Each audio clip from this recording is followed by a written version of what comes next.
Helen Mirren has been one of our most exciting, youthful, daring and intelligent actresses we've ever had in British cinema. I've waited 30 years to hear you say that.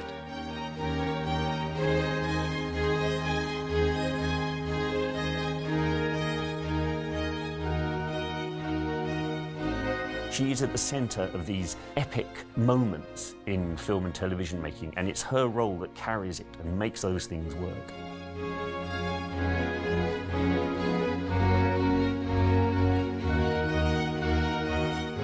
There is nothing more alive on a cinema screen than Helen Mirren.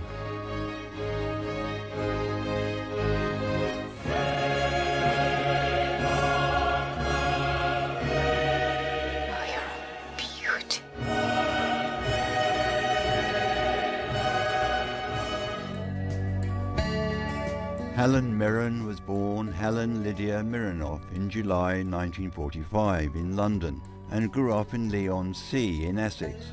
Her father, Vasily Mironov, was the son of a Russian diplomat who had been in England when the Russian Revolution broke out and become trapped, so they stayed in Britain.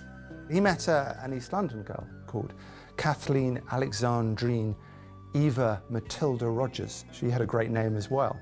And she was from West Ham. And she came from a family of butchers. So there's a lovely kind of contrast. You know, if you kind of take a very general reading of what Helen Mirren has been like as an actress and what she's like as a person, you do get that idea that, you know, half of her is this extraordinary Russian sort of aristocrat almost. And yet there's this earthy East London, you know, kind of left-wing, vibrant side to her as well. She does have these two very different parts of her.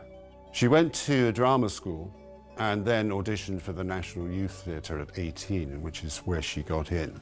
And that was the real start of her work as an actress. At the age of 20, Elenia, now called Helen Mirren, is cast as Cleopatra in Antony and Cleopatra at the Old Vic, which is an amazing accomplishment.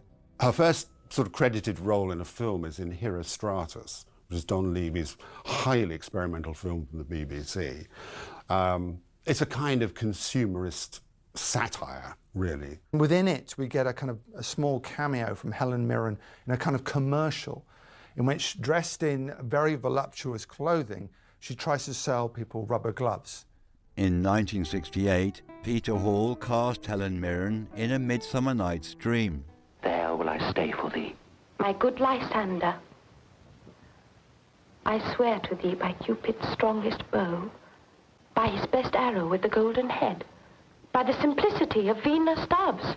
He tried to bring the same modernity to the film, which was, it was quite modernistic in its style. The lovers in particular wore very modern clothing. She was in a miniskirt and a 60s blouse. And it didn't quite gel, it didn't quite work. That idea of revolutionising stage is fine, but revolutionising film in that way, it didn't feel consistent. Morning! How do you feel? Hungry. Could you hold this for me?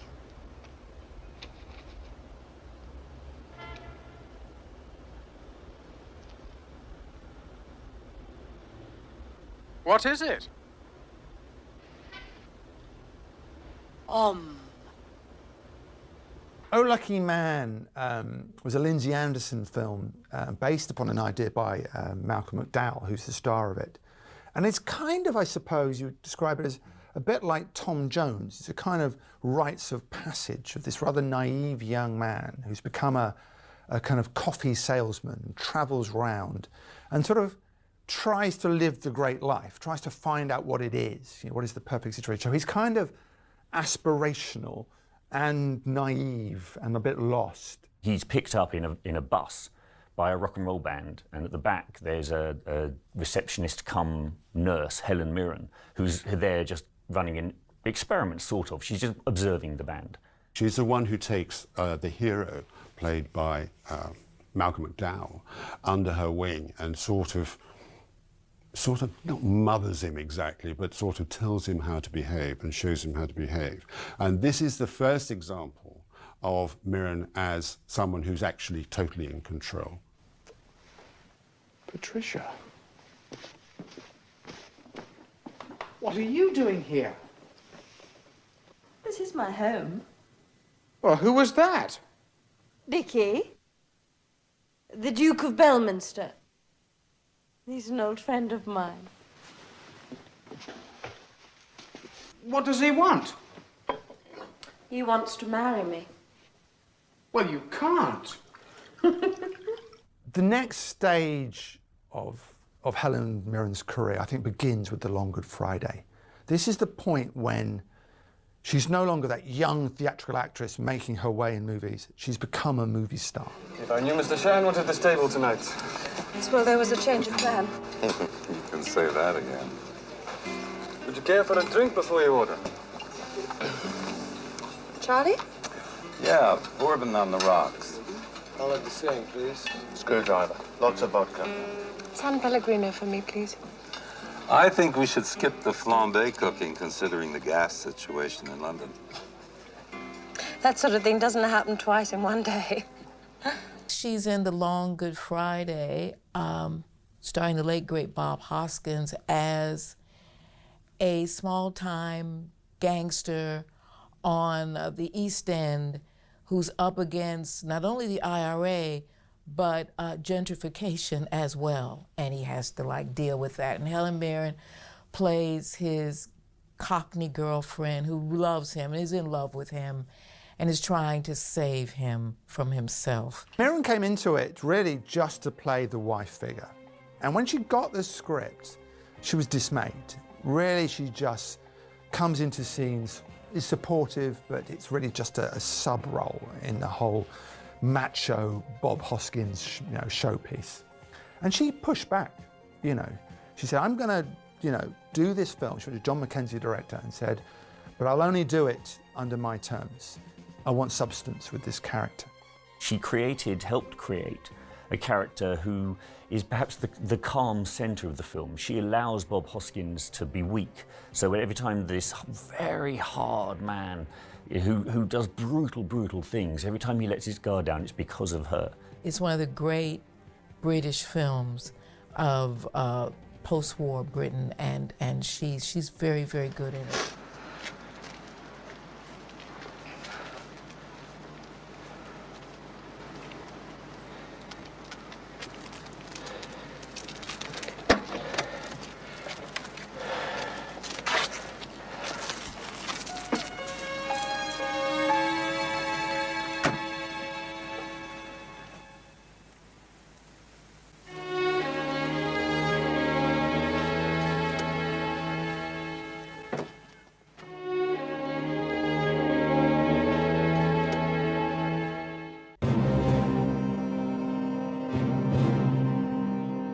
Helen next brought her touch of magic to John Boorman's mythical Arthurian film, Excalibur.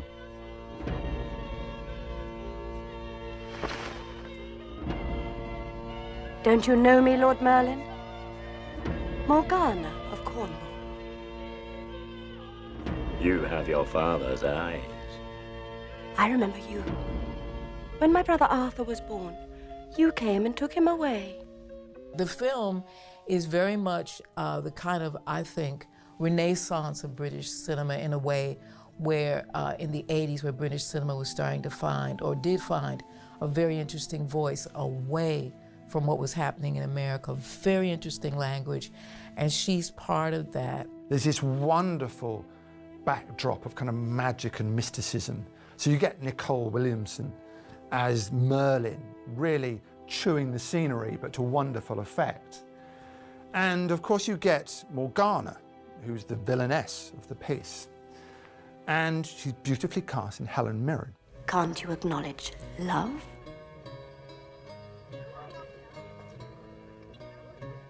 Perhaps you ache for what you've never known. Perhaps you lust for what you cannot have. Cannot have? But you promised. All your secrets. You said you'd show me everything. I've shown you too much already. It is, a sort of hugely romantic and at the same time very brutal telling of the court of King Arthur and Merlin and all the knights of the Round Table. I adore it, and I think that Helen Mirren as Morgana, the sort of wicked witch, basically, and half-sister of Arthur, is perfectly cast. She watches her father get killed by Arthur's father, and she seeks revenge in a very manipulative and callous way. She disguises herself as Guinevere and seduces Arthur, and they have a child. Well, you know, she is the baddie.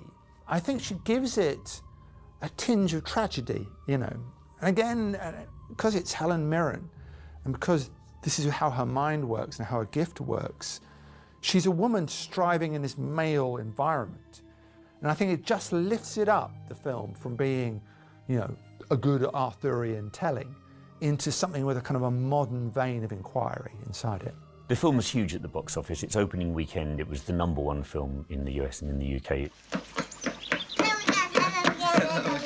Hello. I'm trying to tire that one out before she goes to bed. It's a nice evening. Well, yes. Did you get home all right the other day? Sorry? With the groceries? Oh!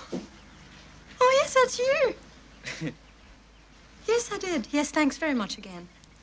Cal, to me, is one of Helen Mirren's sort of finest performances, because actually it's quite unusual.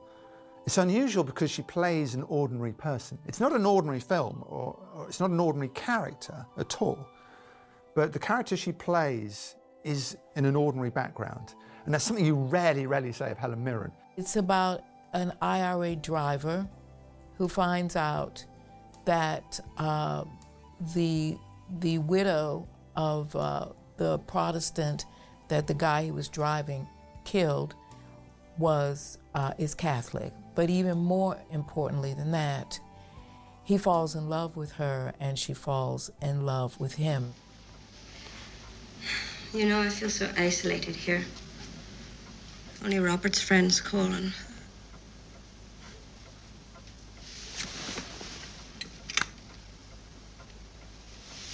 That's not my doing.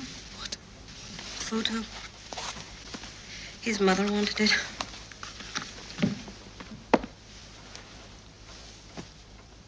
She plays such a tender woman, such a tender lover, but all around there are these prison walls, if you like. He is imprisoned both by the IRA and by the threat of being discovered by the British. She's imprisoned by her in-laws, and her in-laws blame her for their son's death, because if he had never married a Catholic, they think, then he wouldn't be dead now. So their love is in the end, it's defeated. But it's such a beautifully drawn, two people reaching out and trying to touch each other and trying to get something warm from a cold, hard place. For Helen Mirren, it was a chance to kind of show softness, which we hadn't really seen. You know, she's quietly spoken. It's a lovely, lovely performance, and she would win Best Actress at Cannes, very deservedly so, and get a BAFTA nomination for it as well. Are you fond of your friend? Colin. I hope you don't mind. There's something I must tell you. While you were both asleep, I came in and looked at you both. I just sat on the chest for half an hour. I just sat there and looked at you both. The Comfort of Strangers is a Paul Schrader movie based on the Ian McEwan novel. Back in that early phase of Ian McEwan, where he wrote kind of quasi-horror stories, all very poised. It's set in Venice, and it's about a couple, Christopher Walken and Helen Mirren, who sort of entice strangers into their sexual web. They're like spiders waiting for victims. And Walken and Mirren basically draw them into their lives and start to behave in an extremely unusual way, stealing their clothes. And it's a very, very sort of, the madness is all off screen. You never really see the perversion, if you like, but you can feel it in their performances. So she's playing this incredible character, and she does it incredibly well because you can feel the darkness, but you never really see it. Wake up. Wake up. Colin and Robert are back. Do you know where we are now? Shall I tell you? We are on the other side of the mirror.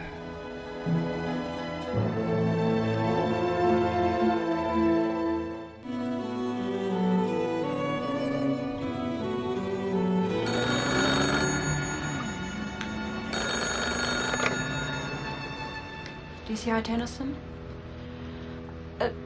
No. No, I'm sorry. I'm in court all afternoon. Try Shepherd's office. It's extension 435. It's all right. You wanted something done before the court session? Only the Xerox is on the blink again. No.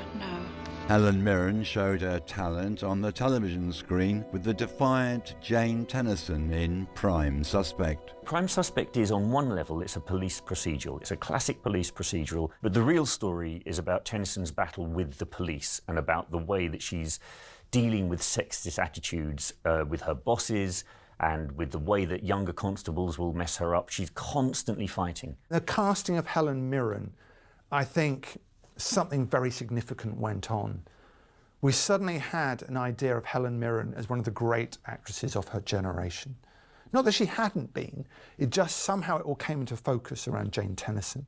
It changed the whole game for women in TV in many, many ways. She is middle-aged, she's not glorious, she's not glamorous, she's working hard, she falls in love with the wrong people, she drinks, you wonder if she's actually had a shower before she goes to work. All of those things is what Mirren brings to this performance. It is colossal.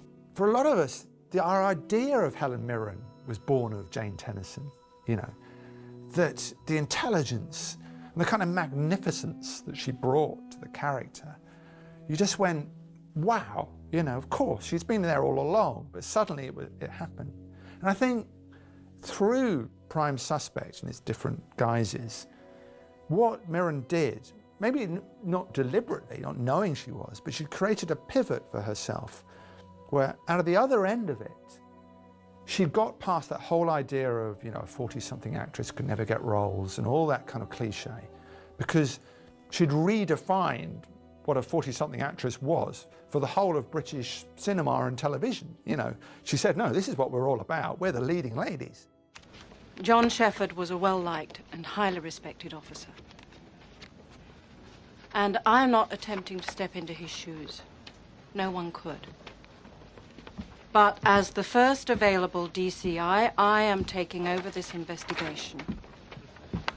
All I ask of you is your undivided loyalty and attention. Does anyone have anything to say? I do. This was in the days when misogyny was rife in institutions like the Metropolitan Police and probably in, you know, many other institutions. And so she had to sort of see them off. She had to challenge it and she had to assert her own authority. She does it in spades. Absolutely wonderful. And she became a true television icon. Across the course of the various seasons, she won BAFTAs and she won an Emmy. It was part of the first stage of television becoming amazingly respectable, the beginning of the golden age of television, if you like. Good evening, Mrs. King. Good evening, Mr. King. When we get this far, I call it dandy. Yes, Mr. King. I had a pear at supper. 2 pairs, sir. It's as tight as a drum. The Madness of King George, which is directed by Nicholas Hytner and based on the great Alan Bennett play, is the first of what I would call Helen Mirren's great wife roles. And they're wife roles in the sense that she elevates them from whatever trap they might have been into something fascinating and enormously important to the film. What the film demonstrates is how part of the government wanted to usurp him and essentially bring in his son, whereas Charlotte, his wife, played by Helen Mirren, and the Prime Minister are fighting for him. He can't fight for himself. He's really lost the plot by a certain point. And she is the person who maintains him, supports him, keeps the bad guys at bay. They have a real great chemistry, Mirren and Nigel Hawthorne in this, which is unassailable. You can really believe that actually they're not only just man and wife, but they're sort of king and queen. Can we never be solitary? I told you to leave us. I am talking with His Majesty. Is it the floods? Have the water spread? No, my dear, no. Revel's right. He's right to take precautions. Just fetch the children. Take them to the higher ground. Save Amelia, Adolphus, little Octavia. She's the perfect support, which is also what's really beautiful about it, because the film is about him, and you can banish or as a supporting actor, or you can sort of try to and upstage. She supports him, and that's why she gets the nominations. The film was getting many sort of nominations and was being justly celebrated. Helen Mirren picked up an Oscar nomination for supporting actress and a BAFTA nomination for supporting actress. Ah, Mr. Weissman, there you are. I'm dealing with this. What is it, Mr. Weissman? Well, to start with, my name is Denton, Henry Denton. You're here as valet to Mr. Weissman. That means you'll be known as Mr. Weissman below stairs for the duration of your stay. We stick to the old customs here. It saves confusion. It's about Mr. Weissman's diet. Yes. He's a vegetarian. Gosford Park is Robert Altman's wonderful depiction of the upstairs, downstairs workings of a British country house. It's extraordinary, kind of large cast of different actors. Some of them below decks as the kind of servants, some of them as the kind of the aristocrats upstairs. But what Altman does with it is he shows a society functioning. It's a brilliant film about operation of a house. Helen Mirren plays basically the sort of head of the household underneath. She is the housekeeper, and she is, she has to run all the servants and this place with a sort of steely resolve. So, how are you settling in with Lord Stockbridge? Sorry? How are you settling in with Lord Stockbridge? Only I know that you haven't been with him for long. Not long, no. Afraid smoking isn't allowed up here.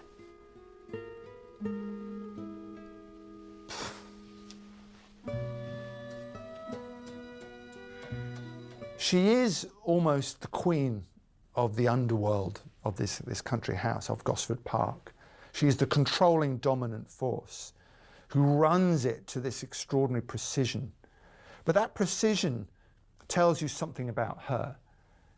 She is a woman hiding heartbreak, that everything, this kind of obsession with her world. The reveal is the beautiful thing we can't really talk about, but the shift in her personality is astonishing.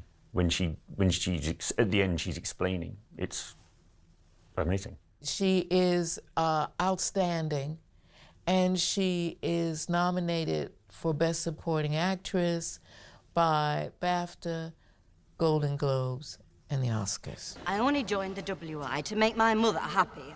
I do. I ate plum jam and cracker cakes. I can't make sponge. In fact, seeing it's unlikely that George Clooney would actually come to Skipton to do a talk on what it was like to be in ER, there seems very little reason for me to actually stay in the WI. Except suddenly, I want to raise money in memory of a man I loved. And to do that, I'm prepared to take my clothes off for a WI calendar. Calendar Girls is a welcome change of pace, a chance to see comedy. It's about a group of Yorkshire housewives, ordinary ladies who decide that they're going to do something for the leukemia charity in their vicinity. Helen Mirren makes the suggestion and eventually drives through the decision that the Women's Institute should pose naked for a calendar, sell the calendar and use that to raise money. And the calendar is a huge hit. It becomes not just a huge financial success, they become sensations. Yeah, when you say a nude calendar, it's a tastefully done nude calendar, where various kind of cakes and buns cover up anything untoward. It's a delightful film. It's funny, it's It's relatively truthful because this is based on an actual event, and it became enormously popular. I think the reason is because it's done with such good nature, it's goodwill, and yet it's got that slight hint of carry-on risque sort of quality to it, which is by no means sort of offensive. And I think that that is probably the secret of it. Giving the game away to say we did have your glass of wine from the girls.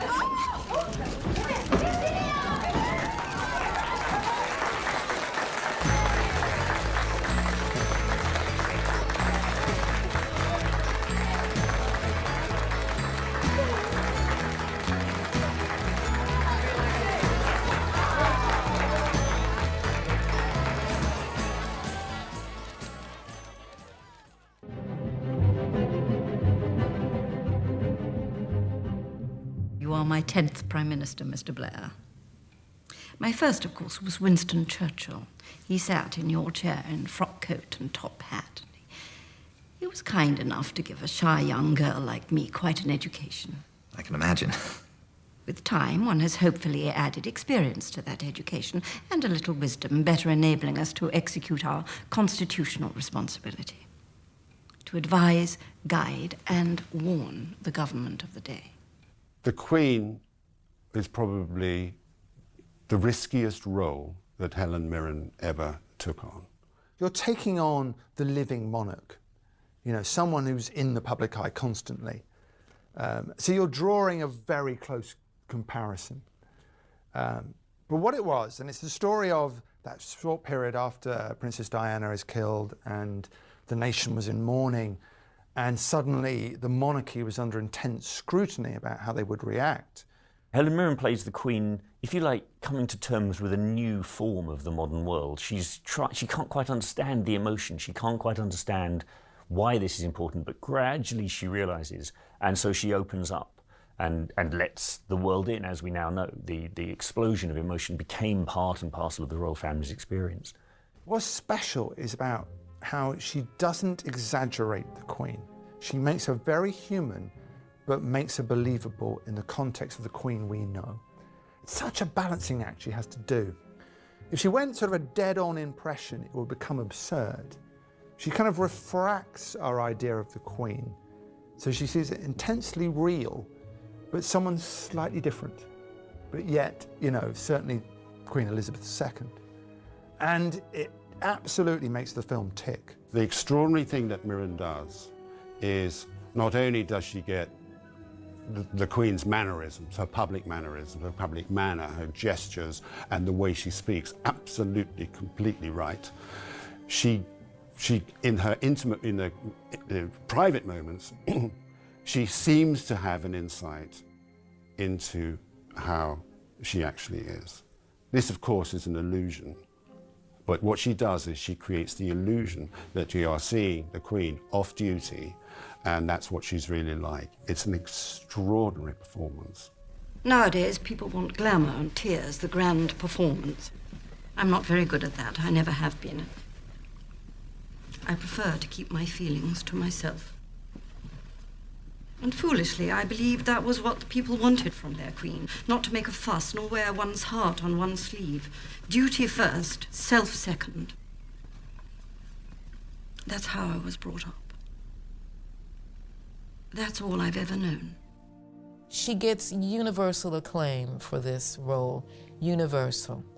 And as a result, she wins the BAFTA, Golden Globes, and the Oscar for Best Actress. The Last Station is another of Helen Mirren's great wife roles. And this has probably a huge amount of resonance, I think, for her personally, because it's a great Russian story. Mirren plays Sofia, Tolstoy's wife, in their later stages of their lives. And the wonderful thing about this, it gives her the opportunity to work with Christopher Plummer, who was fantastic in it. And the two of them just play off each other brilliantly because they are very, very robust, vivid personalities. The story is about how his works, his copyright, his legacy is trying to be hijacked by his disciples, by his fans, who want to make it a public work, and she needs the money. She's basically trying to defend him, but also herself and her family. What's great in the film is there's this great sense of righteousness in Helen Mirren's character, that, like, you know, while it was he earned the money, she earned the money too. And how dare he give it away? How dare he kind of do this glorious thing, this magnanimous thing? You know, it's her life he's almost squandering. The dynamic tension, the beautiful interplay between Christopher Plummer and Helen Mirren is the absolute heart of this film. They work so well together. They fire off each other in a way that, you know, it's a delight to watch. It's a delight to watch these two hugely experienced actors really, really meet their match. It was the knife that, a moment later, cut off her scream and her head. Charming. Doris Day should do it as a musical. That is nothing but low-budget horror movie claptrap. But what if someone really good made a horror picture? Hitchcock completes, to my mind, a kind of trilogy of extraordinary marriage films, you know, after The Madness of King George and after The Last Station. We now have the study of Alma Reville, who was the wife of Alfred Hitchcock, who's played by Anthony Hopkins. And it's all set around the period when Hitchcock was trying to make Psycho. Basically, it's a character study of two creative people in a marriage. And when you've got someone of the power and the presence of Anthony Hopkins playing someone of the power and presence of Alfred Hitchcock, you're going to have to be pretty damn good to actually stand up against it. Helen Mirren is that good. I celebrate with you when the reviews are good. I cry for you when they are bad. I host your parties and I put up with those fantasy romances with your leading ladies. And when you're out promoting this film around the world, I will be there beside, or rather slightly behind you, smiling endlessly for the press, even though I'm ready to drop. And being gracious to people who look through me as if I were invisible or elbow me aside because all they can see is the great and glorious genius Alfred Hitchcock. Anthony Hopkins and Helen Mirren playing against each other again. When she's up against the great actors, she is their match at the very least, if not their superior. And it's wonderful to watch them play with each other. You know how it is, traveling with little kids. We've seen Melville's Place. That's near to where we live. He's a writer, too, you know. He wrote Moby Dick. Very, very interesting. Actually, it was a pain in the rear for my son Will and me. But my daughter Jane, she loved it. I think that's why she became a professor. My husband John is so proud of her. But my son Will, on the other hand, you know, he's still struggling to find his way.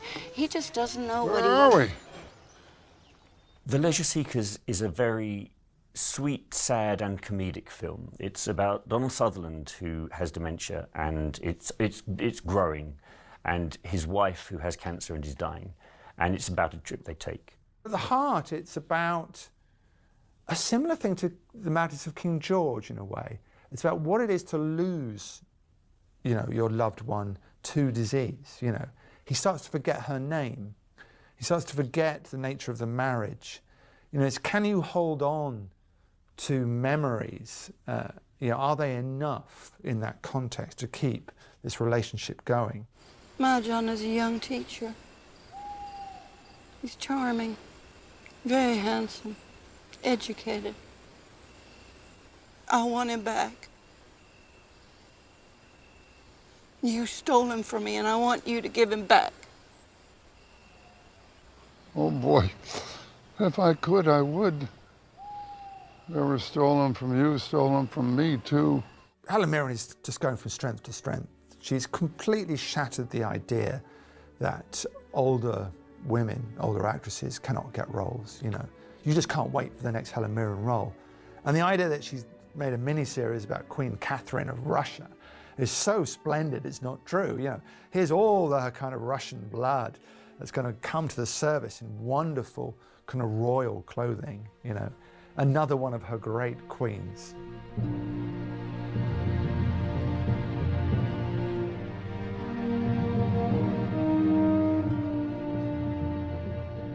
There has never been a time from when she was young and sort of a sex symbol up until sort of older roles, when she hasn't been popular. She fought her way through from being the supporting actor to being the absolute lead.